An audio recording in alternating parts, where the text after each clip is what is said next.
Hey there. Okay, we're on another edition of Faith, Family, and Festival.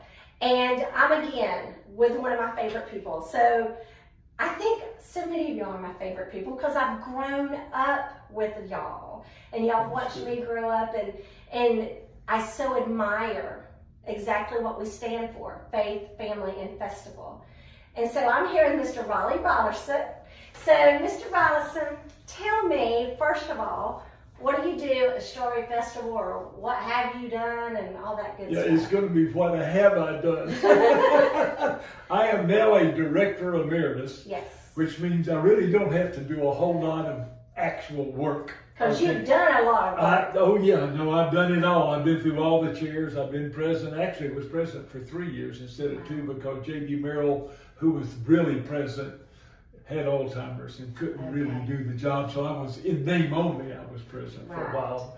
I was really active in the gate committee for a long time, and I ran the parade for about 15 years, I guess, which was a big chore. That is a big chore. Yeah, but thanks to people like you who do all the volunteering at the festival, it's not near as big a job as it sounds like it. Yeah. Okay, I do still sit on the finance committee, which is my real only day-to-day connection with the festival now. Right. But I've done a little bit of everything over the years. So you said you were at the gate committee. So over these years, I've seen changes. So what have you seen changes with the gates? You know, originally, and now I'm going back a long time now. I'm probably going back 25, 30 years, okay? We actually, a lot of people used to get in free. Exactly. Okay, I'm sorry. I shouldn't say that. Okay? I know, so and some people still. Oh, I know, but that's it. okay. Yeah. But we formed this committee to try to oversee the gates. And we would literally, all day long, walk the entire festival. I was in pretty good shape back in those days. I couldn't do that now. Wow. But yeah, and really overseeing really our workers more than anything else, and just trying to tighten things up a little bit. And over the time it did, and it's evolved now. We're actually now trying to reduce the number of gates, primarily from a security standpoint. Exactly. You know, and yeah, I've done that, and like I say, that was probably my biggest actual work that in the parade. So do you remember ticket, because now ticket prices are $10 for adults, or you can go to Publix and get it for $8. Yep. Do you know what prices were whenever you started? Golly, no, Stephanie. I think I've been involved since 1975. When I first became involved in the fair, it was 3 days. No entertainment. Wow. And then we evolved, and we had wrestling. I mean, we had a little bit of everything. The first entertainer, if I'm not mistaken, and maybe another director can correct me, you know, we used to have the Queen's Contest in the football stadium. Yes. And it was the very first night of the festival. Now we have it way ahead of time. And if I'm not mistaken, our first entertainer was Pat Boone, who emceed the Queen's Contest. Wow. And that's kind of evolved into where we are now, which is unbelievable. 3 days was all the festival was. When I first got involved, yeah. And they had the carnival rides and all that. Oh yeah, and oh yeah. Back when I was a little kid, they had the girly shows. I shouldn't say that in a faith family. And I never went. Now, don't misunderstand me. But they had. Speak no evil. And even back then, now were you around whenever the queens you had to put you're not that old, but they put pennies in a jar to elect the queen? Absolutely, and I had an aunt who was in fact elected queen because of that. Who was it? Her name was Virginia Moody. Yes. Was her name. Oh. Yeah, became later on Virginia Moore. Wow. She was my granddad's half-sister, I think. Yeah. Oh my goodness. If my mom was alive, she could answer the question. Oh my goodness. So that leads us right into a little bit of family. So you are a Plant Cityan. Born and raised, yes ma'am. Wow, me too. Born and raised, South Florida Baptist Hospital. Yep. So I was born in my grandfather's house. And where was that? On North Collins Street. Okay. Right next to where our current mayor lives. Yep. Right next door. Yep. Yep. That my mother was born upstairs in the house that Jamie and Wayne owned, right across the street. I upstairs. love that. That's my mom was born there in 1920. Oh, whenever mine and Tim's the house with the lines. Yeah, the house with the lines. When they would stay in that house, they, Janie and the grandkids, they swore that there was a ghost upstairs. That was my mom. Oh, that's precious. My mom was born upstairs downtown in, was it? The White Pharmacy. Yes, White Central that's Pharmacy. it. Absolutely, That's yep. it. I don't know if I just didn't make it there or what. You were ready to get out in this world and I don't have any idea. I was too young to remember. Oh my goodness. So do you have brothers and sisters? I have one brother, 2 years younger than me. Yes. Yeah, also born and raised. But he's been long gone. When he went to the University of Florida in '64, he essentially never came back. I mean, he obviously came home for holidays and Christmas and all that, but he's been gone ever since. So where'd you go to college? Huh? Where'd you go to college? We both went to the University of Florida. Go Gators. Yeah, go Gators. Yes, and tell us what all were you involved in there at University of Florida? I was a baseball player at the University of Florida. That's what I did. How many years? Well, my whole. All. Well, back then we could not play as freshmen can play now. Freshmen couldn't play then. Okay. So I played my freshman year and then 3 years thereafter. And now you've got a grandson. I got a grandson who's a baseball player who's going to play baseball at Florida Southern College. Yes. For a friend of mine who's the coach. That is I know the awesome. coach over there. Yeah. So that is, we're happy. proud. We're thrilled about that. Oh, good. Absolutely thrilled about that. Aww. My brother actually played basketball at the University of Florida. Really? Yeah. Wow. Yeah, back in the dark ages. Very athletic. back in the dark ages. Yeah, and then you've got Rhett, that's a big tennis man. Yep, he's a tennis player, and he went to the University of Florida as well. Yeah. Yeah. Oh my goodness. Yeah. So you had a brother, Yep. and that's it. Yep. And then you had 2 boys. I had 2 boys. So boys are strong. Then Rhett had 2 boys. Yes. And then Ryan finally had a little girl. And the girl. So we finally got a girl in the family. And that made Miss Janet happy. That made Miss Janet extremely happy. I remember, because great friends with my mother-in-law. Oh, absolutely. And my mother-in-law. Absolutely. But one of her best friends ever. Yes, but one of the things I always remember about Miss Janet, she'd always wear all these bangles, and she'd wave like this, and you'd hear, hey, Miss Janet, hi. Love She's still her. got some bangles on her arm. I love that lady. So let's go back to a little bit of the festival and some faith now. The festival is so big, and I hear from so many people, and even the people who come, the patrons who come, they sense that there's something different about the festival. What do you think that is? Well, I know what it is, and it is the faith, and it is a family atmosphere. No alcohol. Unfortunately, in today's society, we have to be as secure as we can be. Right. And we work very hard at trying to make that the safest, friendliest place we can make it, okay? And faith plays a huge part. I mean, every meeting I have ever gone to in the history of the festival, and I've been there since, I think, 75, 74, 75, somewhere right around there, when Bill Verna got me involved. We always open it with prayer, always. Without fail. It doesn't matter what committee it is, doesn't matter if it's the big director meeting or if it's just a small committee meeting. It's such a huge part.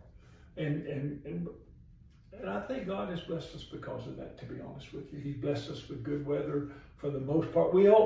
That's really all we pray for. We don't pray for us to be successful.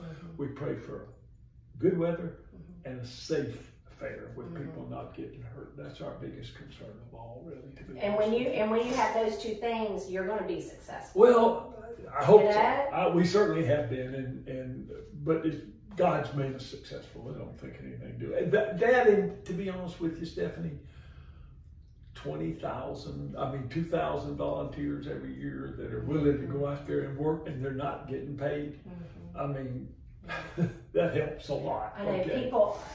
I hear they're like, how do y'all get the volunteers? And we're like, we just love our town. Yeah, well, once again, it's a family affair. I think people are proud of the fact that the fair is no alcohol and it's fair, family friendly. And we've tried to keep the cost down we've tried to keep the costs down. You know, excuse me just a minute.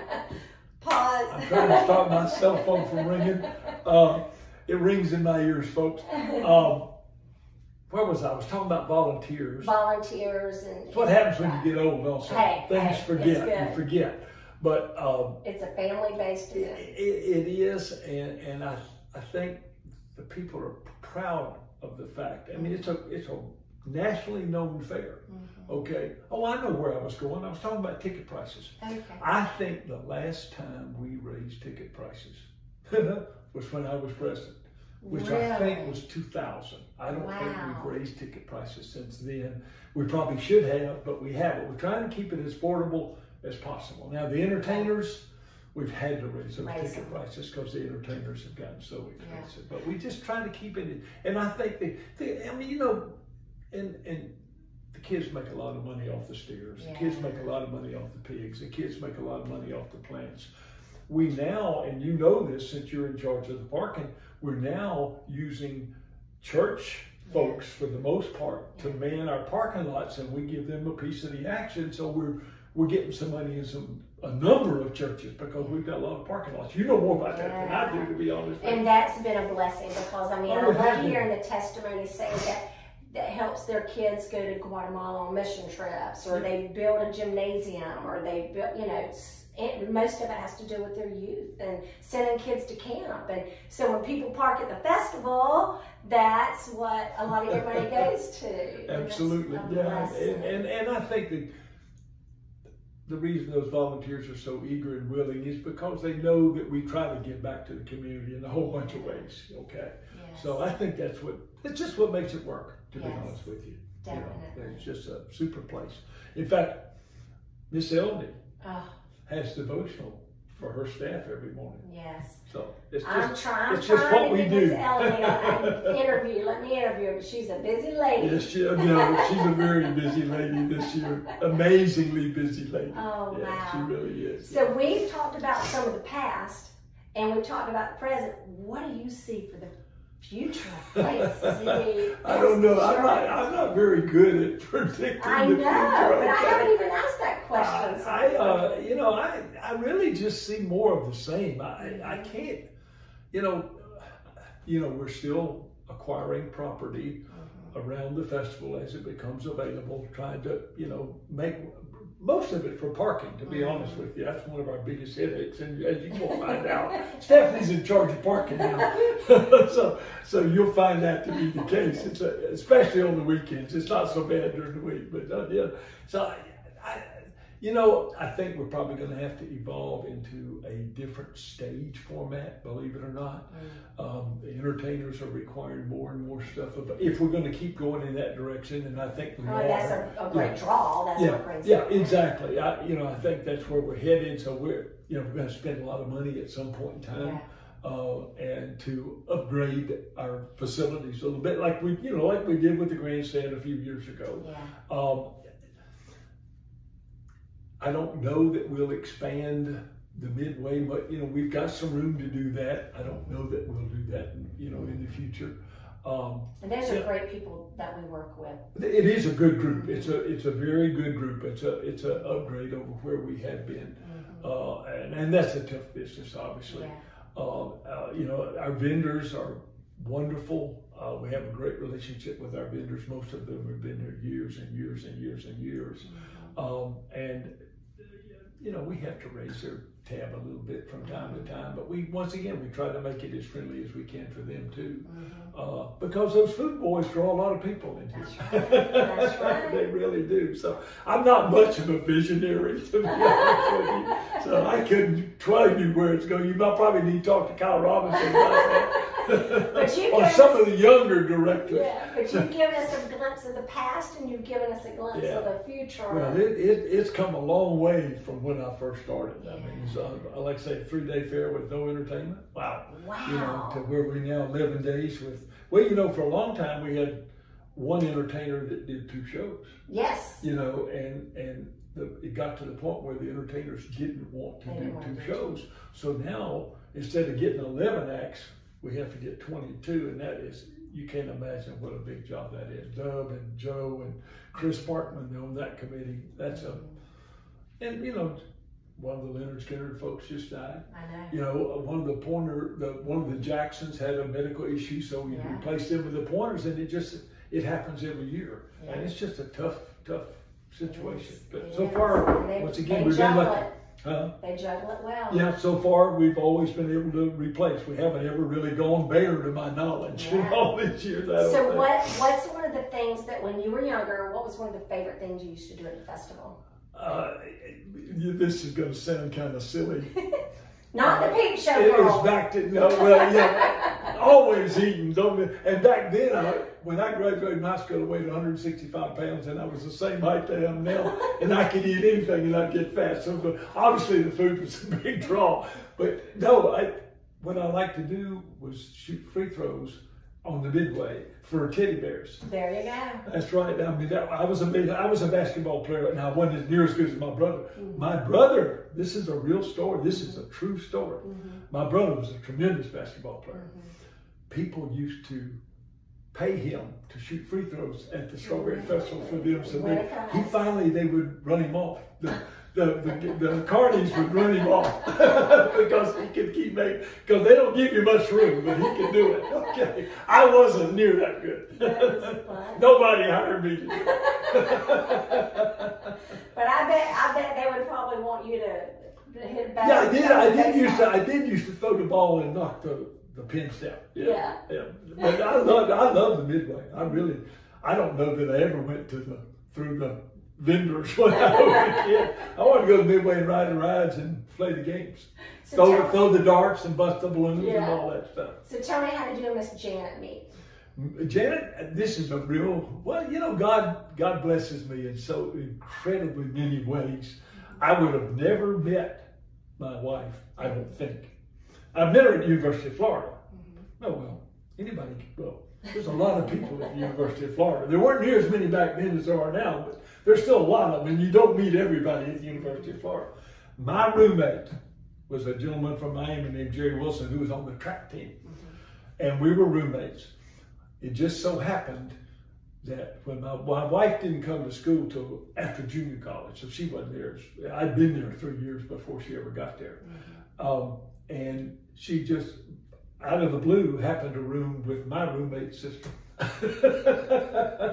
So that's how I met my wife at the University of Florida a gazillion years ago. We've been married 54, and gosh, I probably dated her for 2 or 3 years before we got married, so a long time, yeah. That's good. So what's the secret to a good, long marriage? Just always putting the other person first, I think. And you totally do that. You're a very selfless man. Well, I don't know about that now. Yeah, I don't know about that part. You take good care of your bride. Yeah, I try to. Yeah, she's not real well right now. We're working hard trying to take good care of her. Yes, ma'am. So putting the other person first. That's good. Good advice. I really think it's that simple. I mean, you got to work at it. Don't misunderstand me. You got to work at marriage. I mean, you know, it's not all peaches and cream. So you have to work at it. But if you put the other person first all the time, I think that's a pretty good recipe. That's good. Yeah. That's very good. Well, is there anything you want to close with anything with faith or family or festival that is just like, I want people to know about? Well, not really, Stephanie, other than the fact that they're incredibly intertwined, those three things, okay? The festival is, in fact, a family. And it's a faith-based, I guess you call it a business. It's, you know, it's a non-profit business, but it's a business. It's a big business, okay? And it's a faith-based business. It really is. All the directors are all in I don't know that we have a non-Christian on our board off the top of my head. We may have, but I don't think we do. One of our newest is a preacher. Pee Wee is a preacher, obviously. And so, no, that's a really good thing you came up with, faith, family, and friends, because it is what it is. I heard the other day at the Parade Day Luncheon, Ashley Moody spoke. That was incredible. She knocked it out of the park. Such a great public speaker. But she said something about, and I'm sitting out there in the audience, and I don't know if she watches this or not. I have no idea. Probably not. But she goes, And the festival, we have faith, family, and festival. I was like, that's my tagline. You can add friends into that. You can add a fourth F for friends in there too. Yes, that's right. In fact, I just saw Ashley. I wasn't at that function, but I saw Ashley at a function for the Boys and Girls Clubs in Tampa that the festival actually sponsored, that the Yankees put on. Okay. And Ashley was there. Ashley's my second cousin's daughter. That's right. And former queen too. That's right. And And she's proud to be a former Strawberry Festival queen too. Absolutely. And she might be governor one of these days. She may be. She would be awesome. Oh, she'd be wonderful. Yeah. Absolutely. Speaking of governor, the governor just came through the festival today. Yeah, I knew he was supposed to be there. Yeah. I had to work, so I didn't get to see him. He came right through pretty quick, but he was there. And Good. that was good. We used to get the governor used to, way back in my parade days. Yeah. Okay, I started working the parade when Albert Miles was in charge of the parade. And then when Albert became president, then I started running the parade. And the governor, we used to call it the governor's luncheon, and the governor used to come, but that don't happen because it's right in the middle of the legislature session now, so we don't get the governor very often. Yeah. And we've had a couple of presidents in our time too. Yeah. Yeah. Yes, we have. I know we've had both the Bushes. Yeah. We sure have. Who knows, we might get another one of these days. That would be good. That would be good. Well, I appreciate you. Oh, you're welcome. And I appreciate your family and your commitment for many years of the festival. Because I know I was born in '68, so you started in '75. So I was out there at the festival all the time. You were running around doing the things I used to do when I was a kid. Exactly. And I appreciate you doing this. This is nice. This is good for us. I appreciate it too. So love you. Thank you. Thank you so much. You're welcome.